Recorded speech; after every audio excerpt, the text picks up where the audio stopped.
Bonjour! Aujourd'hui, je vais vous lire une nouvelle histoire, une histoire de poules. Cela s'appelle 4 poules et un coq. C'est parti. 4 poules et un coq. Texte de Lena Landstrom, illustration d'Olof Landstrom.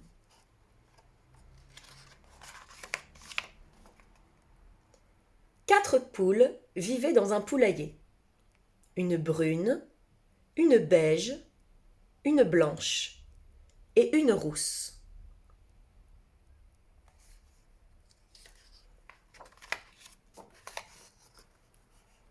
Il y avait aussi un petit coq. « Quel charmant petit coq vous avez !» disaient les voisines. « Oui, » répondaient les poules. Le coq, lui, ne se souciait pas du tout des poules. Il était entièrement occupé par son grand projet. Cela ne le dérangeait pas qu'elles vivent dans son poulailler, du moment qu'elles ne caquetaient pas trop fort.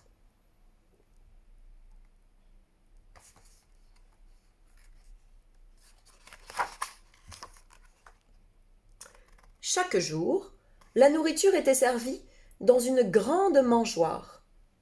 Chacun avait son coin, où il picorait le délicieux maïs et les épluchures de pommes de terre fraîchement bouillies, et les carottes râpées, et les feuilles juteuses de pissenlit. Brune, beige, blanche, rousse, coq. Au-dessus de la place de chacun et de chacune, il y avait une pancarte. Sur la première était écrit brune, sur la deuxième beige, sur la troisième blanche et sur la quatrième rousse. Sur la cinquième, il était écrit coq.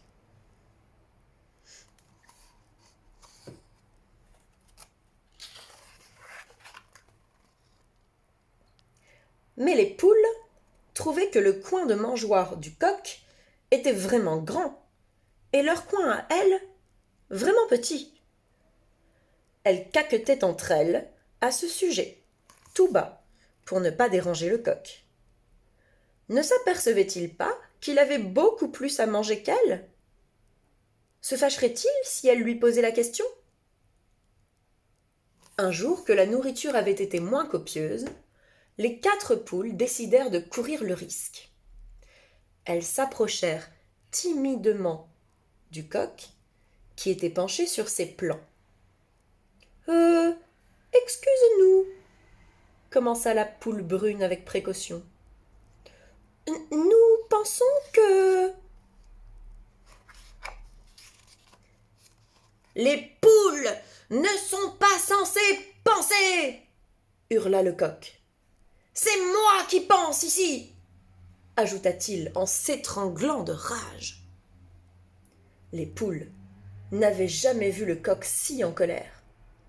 La beige s'évanouit. Mais nous trouvons que notre coin de mangeoire est si petit, dit la poule brune.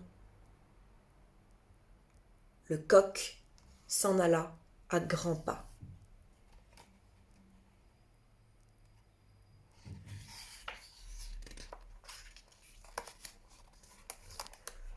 Au bout d'un moment, il revint, accompagné de 2 coqs de renfort.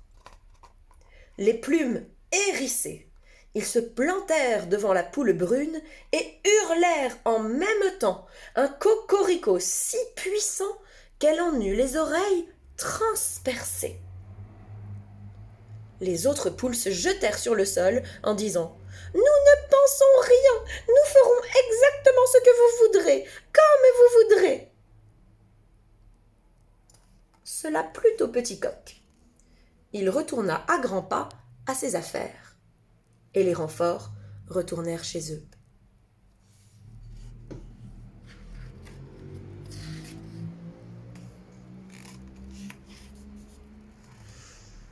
Le lendemain, quand les poules arrivèrent à la mangeoire, leur coin était devenu encore plus petit.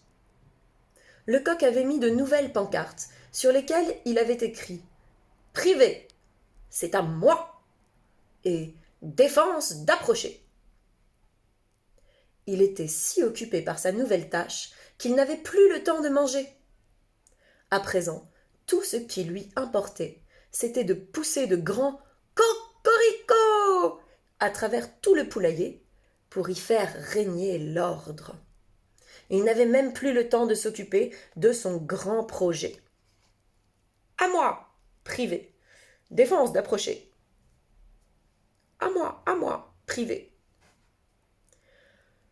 Chaque jour, le coq réduisait le coin des poules dans la mangeoire.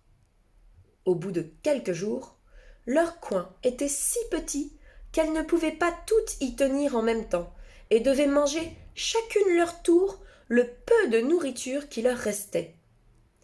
Elles avaient maigri et leur plumage était tout dépenaillé.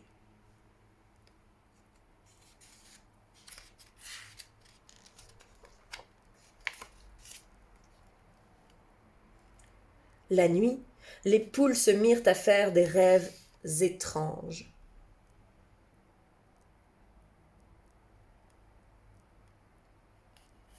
À moi! Cent! Rien qu'à moi! Coq! Moi! Privé! Défense d'entrer! Défense d'approcher!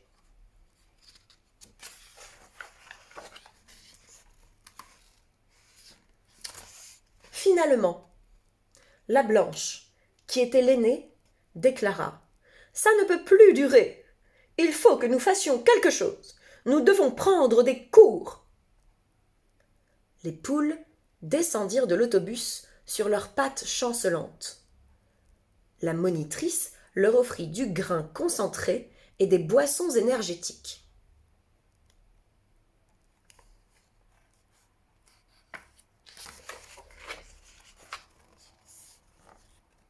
À ce cours, les poules apprirent tout ce dont elles avaient besoin. La musculation, la relaxation, comment se concentrer et hérisser ses plumes, la respiration profonde, comment développer sa voix. Et elles s'entraînèrent par petits groupes.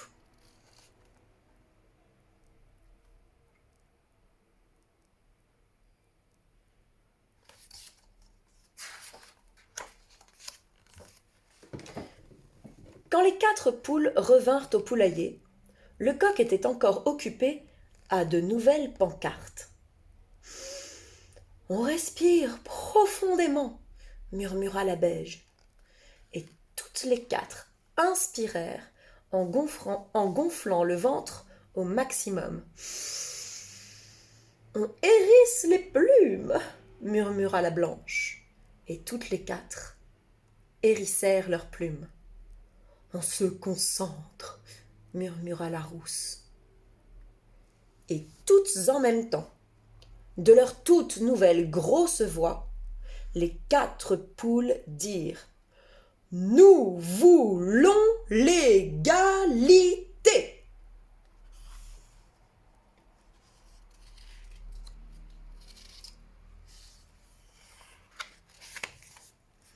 Le coq en renversa son pot de peinture. « Mais, dit-il, il n'y a pas de mais, répondirent les poules. Puis la rousse et la blanche enlevèrent toutes les pancartes. La brune alla chercher un mètre et la beige emprunta la calculatrice du coq. Elles mesurèrent la mangeoire et la partagèrent en 5 parties égales.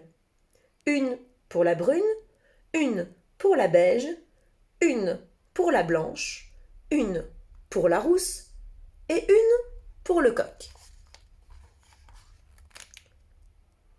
Flûte alors, se dit le coq en baissant la tête. Qu'allait-il faire à présent? Mais qu'est-ce que c'était que cette chose par terre? Oh, son grand projet! Il avait failli l'oublier.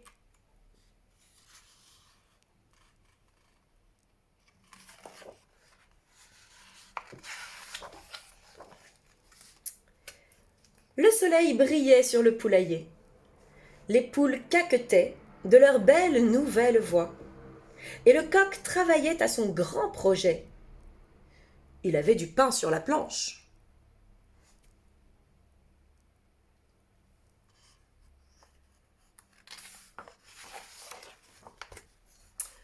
Décidément, quel coq aimable et charmant vous avez là, dirent les voisines. Oui, tout à fait, répondirent la brune, la beige, la blanche et la rousse. Et elles proposèrent à leurs invités de se servir en délicieux maïs, en épluchures de pommes de terre fraîchement bouillies, en carottes râpées et en feuilles de pissenlit bien juteuses.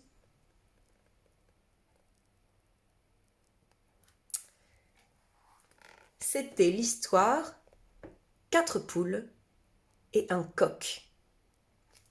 J'espère qu'elle vous a plu. À bientôt.